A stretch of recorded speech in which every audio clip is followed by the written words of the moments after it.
KP Gagan వాళ్ళ ఇంటికి రావడంతో శారద చాలా కంగారు పడుతూ ఉంటుంది.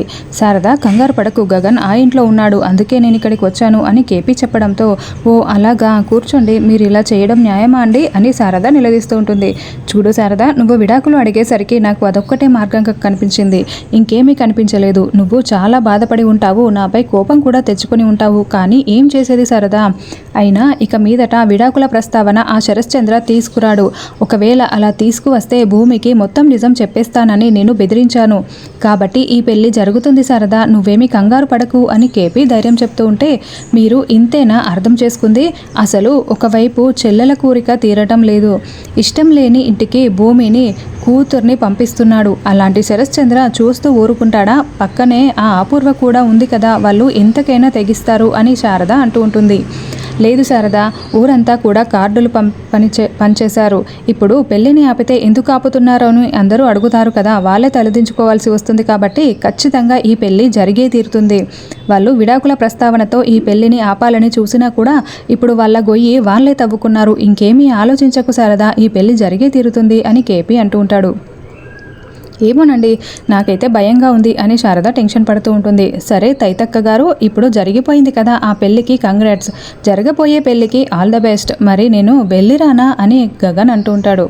అలాగే అని భూమి చెప్పడంతో బాయ్ అంటూ బాయ్ చెప్పేసి గగన్ వెళ్ళిపోతే భూమి సిగ్గుపడుతూ చాలా సంతోషపడుతూ ఉంటుంది. తర్వాత మీరా, అసలు ఈయనెక్కడా కనిపించట్లేదే అని అపూర్వ వాళ్ళ దగ్గరికి వచ్చి అడుగుతూ ఉంటే, మీ ఆయన ఎక్కడికి వెళ్ళాడో మాకెలా తెలుస్తుంది అని అపూర్వ అంటూ ఉంటుంది. చిన్నపిల్లల్లా ఊరికూరికే ఈయన మాయమైపోతూ ఉంటాడు, నేనే వెతుక్కోవాల్సి వస్తుంది అని మీరా వెళ్తూ ఉంటుంది. అన్నట్లు పిన్ని, మన నక్షత్ర కూడా చాలాసేపు అయింది కనిపించట్లేదే అని అపూర్వ అంటే, నేను గోరింటాకు పెట్టించడంలో బిజీగా ఉన్నాను కదా, అదిగో నక్షత్ర ఫ్రెండ్స్ ఉన్నారు, వాళ్ళని పంపివ్వు అని గోరింటాకు చెప్పడంతో, మా నక్షత్ర ఎక్కడ ఉందో చూసిరా అమ్మా అని అపూర్వ ఒక అమ్మాయికి చెప్తుంది. అలాగే అని ఆ అమ్మాయి వెళ్తుంది.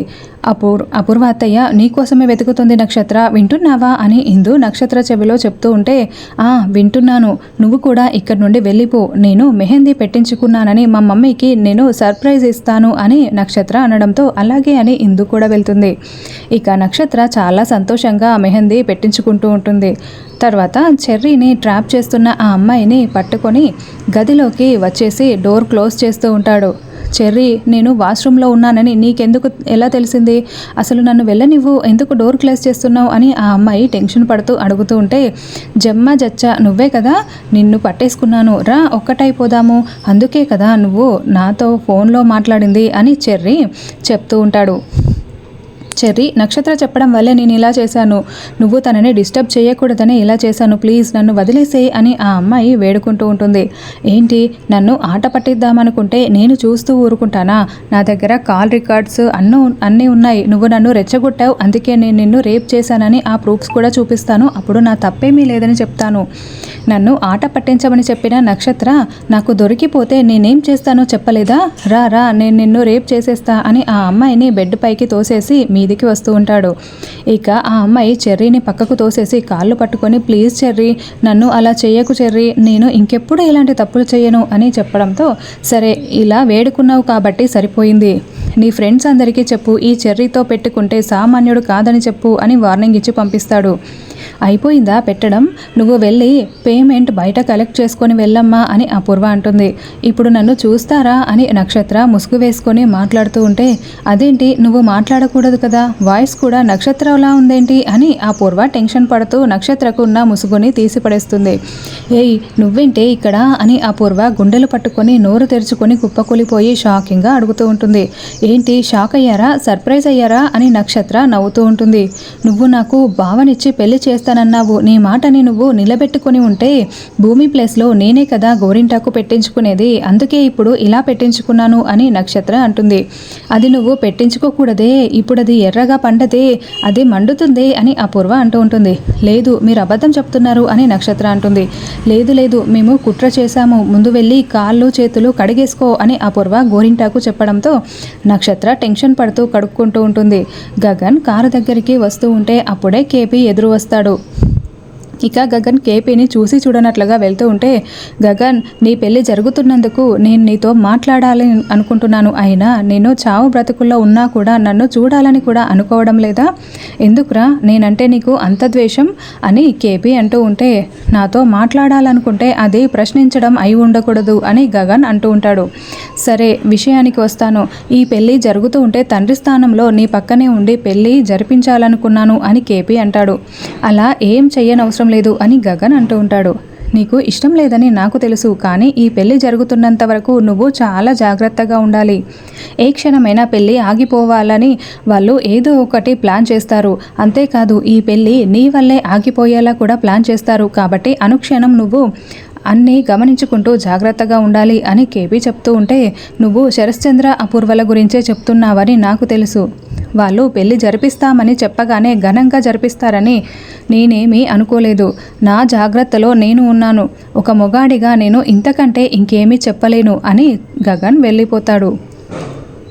నీకేమీ కాలేదు కదా అని అపూర్వ మొత్తం వివరంగా చెప్తూ ఉంటుంది నక్షత్రకి. అసలు నువ్వెందుకు కూర్చున్నావే అక్కడ అని అపూర్వ అరుస్తూ ఉంటుంది. నేనేం కూర్చోలేదు, ఆ భూమికి మెహందీ పడదంట. ఇందు వస్తూ ఉంటే భూమి ప్లేస్లో ఇందుని తీసుకుని వచ్చి నేను కూర్చున్నాను అని నక్షత్ర అంటుంది. అదిగో నీ కాళ్ళు చేతులు కొంచెం కొంచెంగా ఎర్రగా మారిపోతున్నాయి. అయ్యయ్యో పూర్తిగా ఏమీ కాకూడదు, అందులో ఇంజెక్షన్ కలిపాం తెలుసా అని అంటూ ఉంటుంది. ఇంకెప్పుడు ఇలా పిచ్చి పనులు చెయ్యకు అని అపూర్వ అరుస్తూ ఉంటే, సరేలే అని నక్షత్ర అంటూ ఉంటుంది. తర్వాత భూమి ఇక గజ్జలు పట్టుకొని, అమ్మ ఈ డ్యాన్స్ కాంపిటీషన్లో నేను గెలిచేలా చేయి అని వేడుకొని హాల్లోకి వచ్చి శరశ్చంద్ర దగ్గర ఆశీర్వాదం తీసుకుంటుంది. ఎక్కడికమ్మా భూమి అని శరశ్చంద్ర అడగడంతో, డ్యాన్స్ కాంపిటీషన్కి వెళ్తోంది బావా అని అపూర్వ చెప్తూ ఉంటుంది.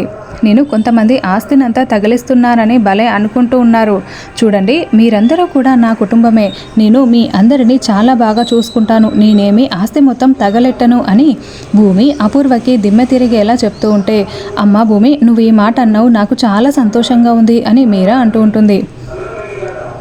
వెళ్ళిరా భూమి, నువ్వు కాంపిటీషన్లో గెలవాలి, ఇంటికి రావాలి అని అపూర్వ అంటుంటే, అయ్యో పిన్ని మీ మాటలు వింటుంటే నేను జీర్ణించుకోలేకపోతున్నాను, ఎంత మంచిగా మారిపోయారా భూమి అంటుంది.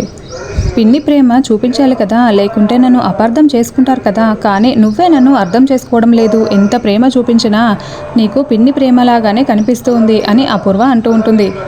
ఓహో నేను మిమ్మల్ని అర్థం చేసుకోవాలా పిన్ని? సరే పిన్ని అర్థం చేసుకుంటాలే అని భూమి వెటకారంగా మాట్లాడుతూ ఉంటుంది. సరే రా, నేను దగ్గర ఉండి సాగనంపుతాను అని అపూర్వ అంటూ ఉంటుంది. అయ్యో మీ ప్రేమ ఇంకా తట్టుకోలేకపోతున్నాను అని భూమి అంటుంది. నాన్న చెర్రి అత్తయ్య వెళ్ళొస్తాను అంటూ భూమి అందరికీ బాయ్ చెప్పేసి బయటికి వస్తుంది. ఏంటి పిన్ని ఏదైనా ప్లాన్ చేసావా అని భూమి అంటే, అబ్బే నేనేం ప్లాన్ చేస్తాను, నువ్వు గెలిచేసిరా అని అపూర్వ దగ్గర ఉండి దొంగ డ్రైవర్ని పంపిస్తుంది. ఏంటి అపూర్వ ఏం చేస్తున్నావు, బాయ్ ఇంత సంతోషంగా చెప్తున్నావేంటి అని గోరింటాకు అడగడంతో, అది డ్యాన్స్ కాంపిటీషన్కి వెళ్ళదు పిన్ని, పైకి వెళ్తుంది చూస్తూ ఉండు అని అపూర్వ చెప్తూ ఉంటుంది. ఇక డ్రైవర్ వేరొక దారిలో వెళ్తూ ఉంటే, ఏంటిది ఎందుకు వేరే దారిలో వెళ్తున్నావు అని భూమి అరుస్తూ ఉంటుంది. వెంటనే డ్రైవర్ భూమి చేతిలో ఉన్న ఫోన్ లాక్కొని భూమి చెంప పగలగొట్టి పీకపై కత్తి పెడతాడు. దాంతో భూమి చాలా షాకింగ్గా చూస్తూ ఉంటుంది. మరోవైపు గగన్ భూమి కోసం ఇంకా రాలేదేంటి అని ఎదురు చూస్తూ ఉంటాడు.